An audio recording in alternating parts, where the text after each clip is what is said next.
Olá pessoal, então vamos dar continuidade ao nosso estudo da querida Amazônia, né? Exortação aqui especial para a nossa área da América Latina.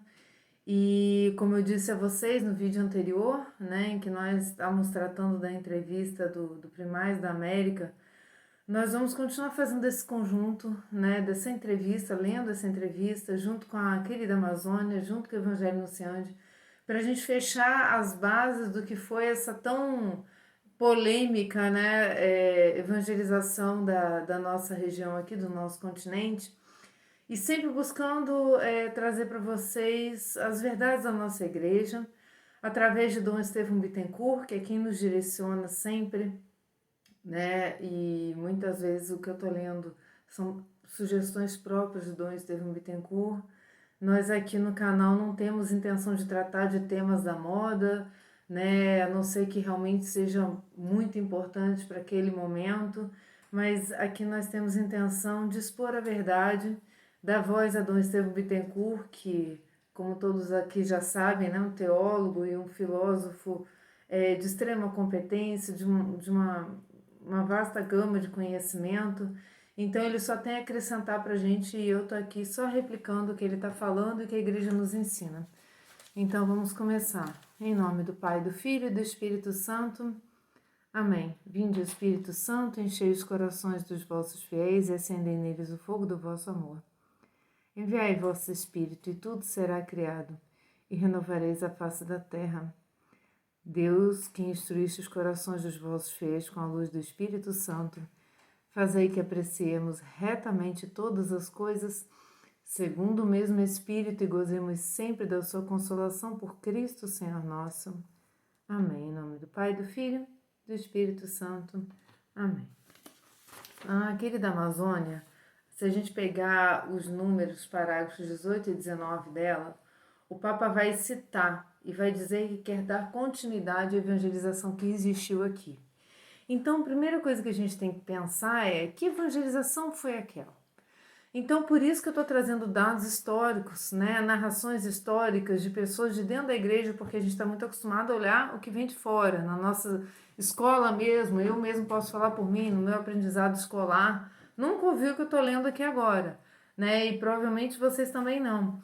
Então, como o Papa fez essa remissão e citou, por exemplo, aqui no número 18, ele vai citar os missionários que chegaram com o evangelho, inspiraram também a própria legislação, como a lei das Índias, a gente vai falar dela depois mais para frente, que foi decretada em favor da dignidade dos indígenas contra violações de seus povos e territórios.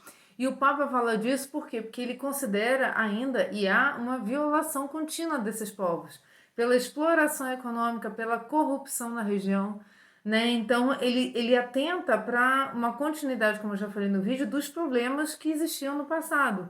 No 19, ele vai dizer que a missão da igreja, como antigamente, é exercer esse papel profético, essa evangelização com transparência, buscar evangelizar dentro daquela cultura. Evangelho Nunciante vai trazer isso para nós daqui a pouco. Então, pegando esse 18 e 19 em que ele citou, a gente vai no tempo, viaja, que Dom Estevão nos dá essa oportunidade. Ele colheu essa entrevista da revista espanhola Palavra, né, na época em que nós íamos fazer aqui 500 anos, lá na Pergunta e Responderemos 343 de 90, estávamos próximos da festividade dos 500 anos de evangelização da América. E esse bispo, né, esse arcebispo que eu falei no vídeo anterior, o Monsenhor Nicolas Jesus Lopes Rodrigues, da capital da República Dominicana, né, Santo Domingo, ou São Domingos, era o primaz da América naquela época. E naquele local, ele é o primaz porque naquele local se iniciou a evangelização na América. Então, o que ele diz a respeito da Espanha e da América Espanhola, vai dizer Dom Estevão, se aplica também ao Brasil. Então, toda essa região, né, em que se envolve o complexo da Amazônia, a gente pode aplicar e olhar para o passado para ter uma visão para o futuro e até para comparar as atitudes atuais da igreja, porque tem muitos ensinamentos aqui através desse arcebispo. Eu peguei aqui no primeiro trecho da entrevista, quando ele fala dessa vamos dizer, essa massificação dessa cultura de que a igreja cometeu vários erros na época da colonização da América, né? Então ele vai dizer, né, a palavra, essa revista vai perguntar para ele, né, que esse juízo negativo da evangelização na América, especialmente dos espanhóis, se esse arcebispo acha que elas são realmente tão de acordo com a realidade. Olha a resposta do arcebispo, né, do Monsenhor Nicolas. Ele diz assim: pretendem ensinar-nos hoje, a seu modo e segundo os interesses dos grupos a que pertencem, o que aconteceu na América há 500 anos.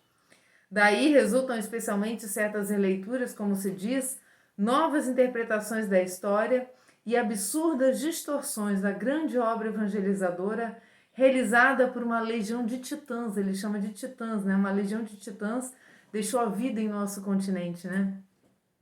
Que deixaram sua vida, suas forças e seus sonhos na ampla extensão do nosso continente, e não sem muita dificuldade. A gente tem noção disso, né? Se o exército tem dificuldade de controlar toda a região amazônica, quiçá os missionários que vieram para um lugar que eles nem conheciam, não conheciam as doenças, não falavam a língua desses povos, então realmente a gente pode chamar de titã sem exagero nenhum. E aí ele vai dizer que o mais doloroso é que se preste a essa tarefa gente nossa, ciosa de ofender a memória dos portas-bandeiras da nossa fé, fazendo causa comum com aqueles que lutam por destruir a fé, embora tenham professado o contrário. Olha só. O primeiro grande pecado cometido, segundo esses intérpretes, é o de se ter vinculado a cruz com a espada, ou seja, a política com a fé, né? Se foi assim, não sei explicar como podia um império em extensão, governado por dois monarcas que se diziam católicos, separar a cruz e a espada uma da outra. Quer dizer, você entra com a colonização, você entra com a expansão do seu território, no caso que ele está falando dos espanhóis, e você entra com a fé, né? Porque não existia uma certa autoridade, né, que esses papas exerciam até em nome da igreja. Então seria diferente, absolutamente inadmissível, justificar ou legitimar as barbáries da espada com o sinal da cruz, ou pretender implantar a cruz mediante o signo fatídico da espada. Quer dizer, não se justifica, são coisas totalmente diferentes, antagônicas, né? Um rei que coloniza com a fé e um rei que impõe a fé pela espada. Isso que ele está querendo dizer. Ao avaliarmos um processo tão amplo quanto complexo como foi a evangelização da América, temos que nos despojar honestamente de preconceitos, ideologias e paixões para analisar o conjunto com serenidade e sensatez.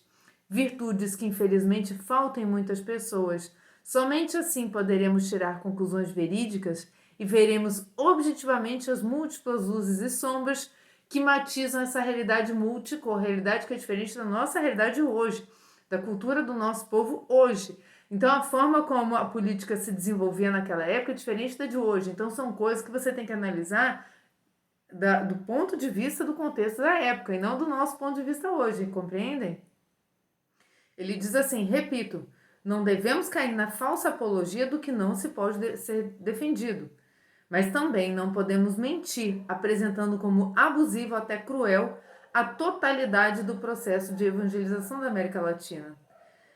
Aí a revista pergunta, mas ao falar assim, Vossa Excelência reconhece implicitamente a existência de abusos?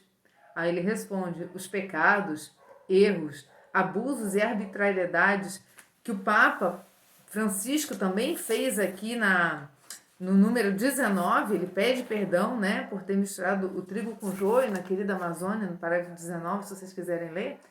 Ele vai dizer que, cometido por muitos colonizadores e homens da igreja que não souberam estar à altura das suas convicções e responsabilidade, nós os reconhecemos e condenamos, ou seja, a igreja sempre reconhece quando algum membro comete erro em nome dela, apesar dela mesmo, do Papa, não ter mandado ser feito aquilo, como a gente já falou no vídeo anterior. Mas é preciso reconhecer com a mesma lealdade, quer dizer, com a mesma lealdade que você condena, você também tem que saber reconhecer o que é bom. Que a maioria dos que se aventuraram a cruzar o oceano com propósito evangelizador foram homens de grande porte, virtuosos, capazes de consideráveis sacrifícios, incompreendidos, caluniados e perseguidos muitas vezes, convencidos de que estavam agindo bem e estavam comprometidos com um grande empreendimento, que era o de trazer a fé aos habitantes dessas terras. Ignorar isso seria uma ignomínia. Outra advertência que aqui se impõe é a seguinte, vai continuar o arcebispo. Não se podem julgar façanhas do século XVI e seguintes com a mentalidade de nossos dias. Coisas que em nossos tempos podem e devem parecer-nos, em muitos casos, absurdas e monstruosas, naquela época eram vistas de maneira muito diferente e avaliadas segundo critérios totalmente diversos do nosso, como eu já falei ali, né? Isso implica o quê? Que temos de reconhecer uma evolução do modo de conceber o mundo, a história e as realizações do homem, a noção de autoridade, a própria liberdade de consciência e a liberdade religiosa. São mudanças que o tempo foi nos trazendo, evoluções, na verdade, né? Há muitas pessoas que não perdoam a Espanha, chefiada por reis católicos, ter patrocinado a extensão do cristianismo até estas atitudes.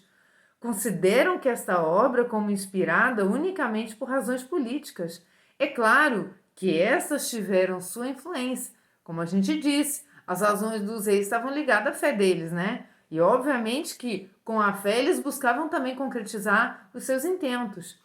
Mas procederam diversamente. É claro que tiveram sua influência, como também tiveram influência no caso de outros monarcas que procederam diversamente e propagaram outras ideias e religiões, como a gente está falando, está implícito, né, na pessoa que está governando. Mas, ao menos no que diz respeito à rainha Isabel, a católica, prefiro crer na boa fé e até admitir que estava convicta de ter em consciência a obrigação de tornar os indígenas participantes das suas crenças religiosas. Ou seja, ela não podia chegar lá, colonizar apenas sem trazer aquelas pessoas para a verdade, né? Que é o que o Papa Francisco quer na querida Amazônia. Encontram-se nos arquivos inúmeros documentos que corroboram esta afirmação.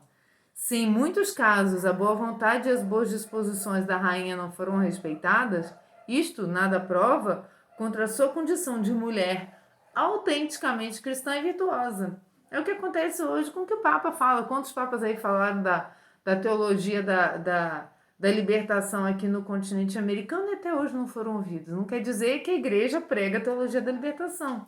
Isso é óbvio. Nas instruções, pega aqui como exemplo dados a Cristóvão Colombo, quando preparava a sua segunda viagem, falamos de maio de 1493, foi-lhe dada a ordem de que por todas as vias e maneiras possíveis procurasse e trabalhasse para fazer os habitantes das ditas ilhas e da terra firme a nossa santa fé católica. Quer dizer, trazer esses habitantes para a fé católica, né? Mostrar-lhes a verdade. Ademais, para terminar, deve-se dizer que se não tivesse feito a Espanha, certamente o teriam feito outras das potências que dispunham hegemonia dessas mares e terras.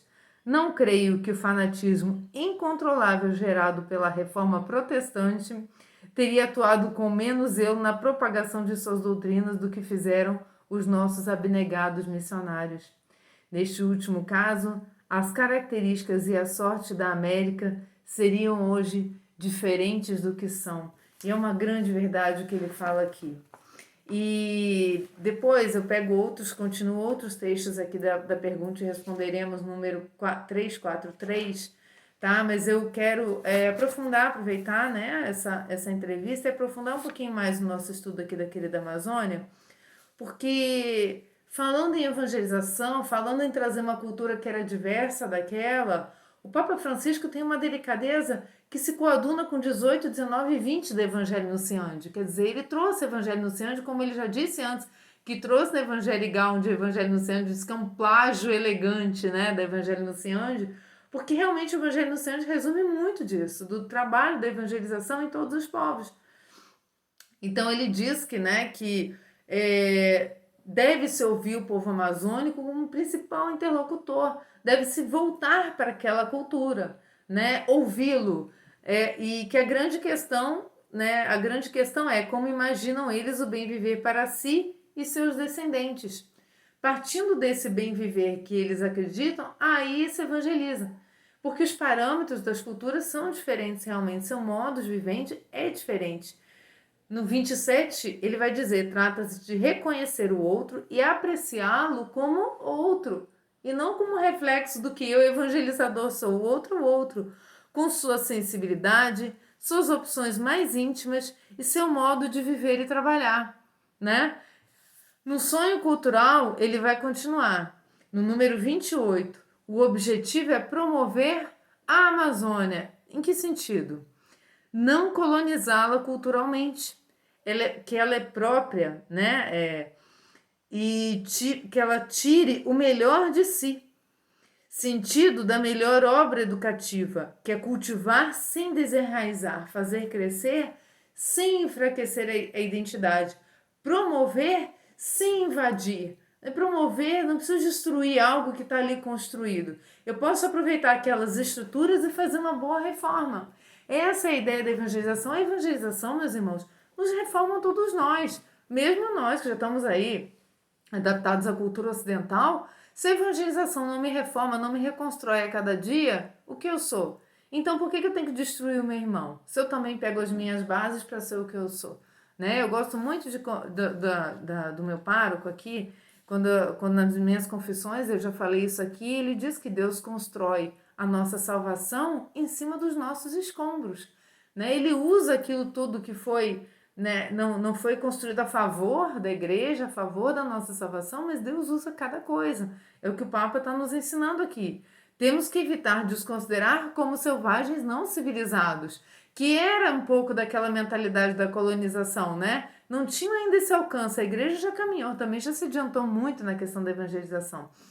Simplesmente criaram culturas diferentes e outras formas de civilização. Ora, eles nos vendo devem também nos achar estranhos. É isso que ele está querendo dizer.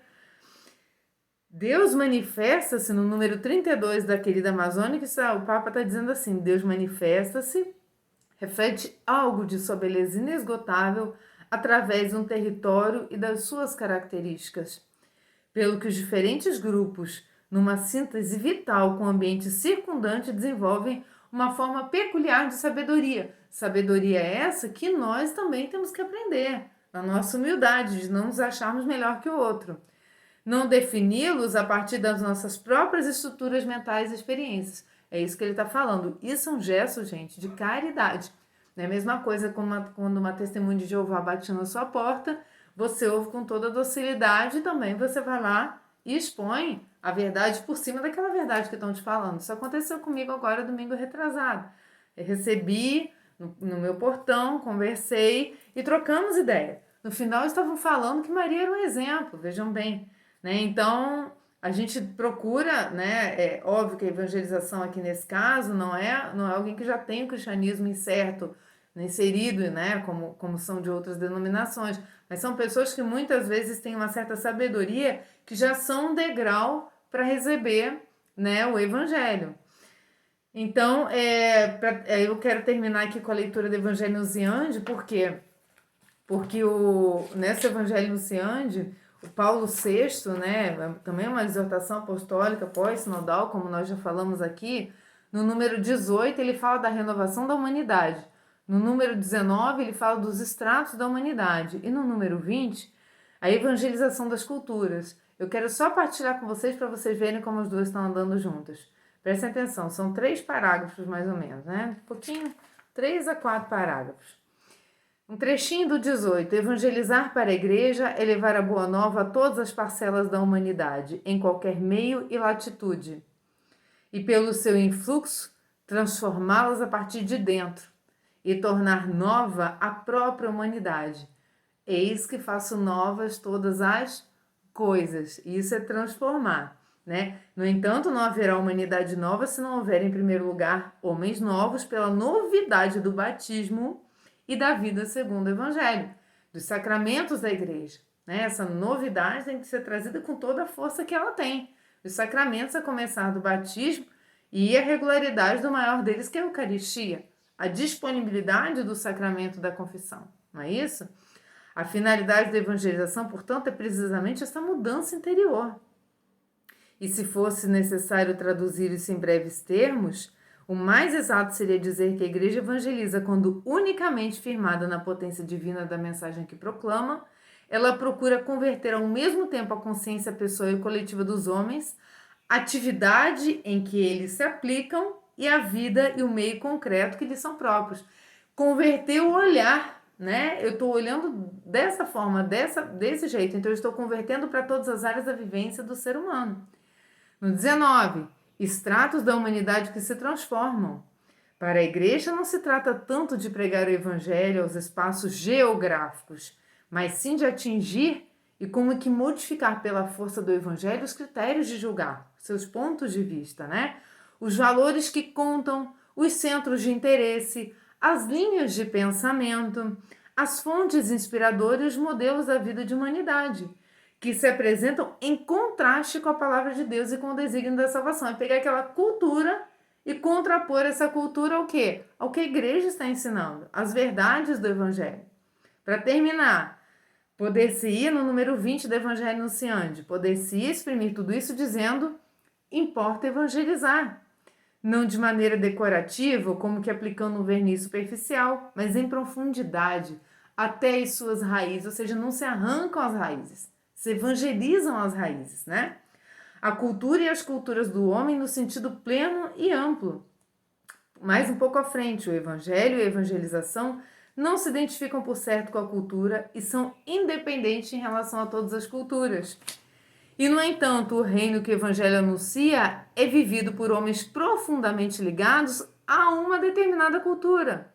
E a edificação do reino não pode deixar de serviço de elementos da cultura e das culturas humanas. Olha aí, mesma coisa que o Papa Francisco está dizendo. O evangelho e a evangelização independentes em relação às culturas não são necessariamente incompatíveis com elas, mas suscetíveis de as impregnar a todas, sem se escravizar a nenhuma delas. Impregnar as culturas, purificar, não é isso? A ruptura entre evangelho e cultura é sem dúvida o drama da nossa época, como foi em outras épocas. Assim, importa envidar todos os esforços no sentido de uma generosa evangelização da cultura, ou mais exatamente das culturas. Estas devem ser regeneradas mediante o impacto da Boa Nova, mas um tal encontro não virá a dar-se se a Boa Nova não for proclamada. E foi por isso que os missionários tiveram tão dificuldades, foram tão perseguidos e são tão difamados. Então a gente vai continuar aqui nesse canal falando da evangelização da igreja que já aconteceu ontem, continuou acontecendo por meio de tantos leigos na Amazônia, em tantos lugares de difícil acesso, então os cristãos perseguidos no mundo inteiro, na Síria, em todos os lugares, sendo assassinados, e a igreja tem que o quê? Ser valorizada e ser visto o lado da verdade de tudo isso. É isso que esse canal está se propondo nessa entrevista, fazendo essa análise junto com a querida Amazônia, espero que nos dê frutos. Fiquem com Deus e salve Maria Santíssima.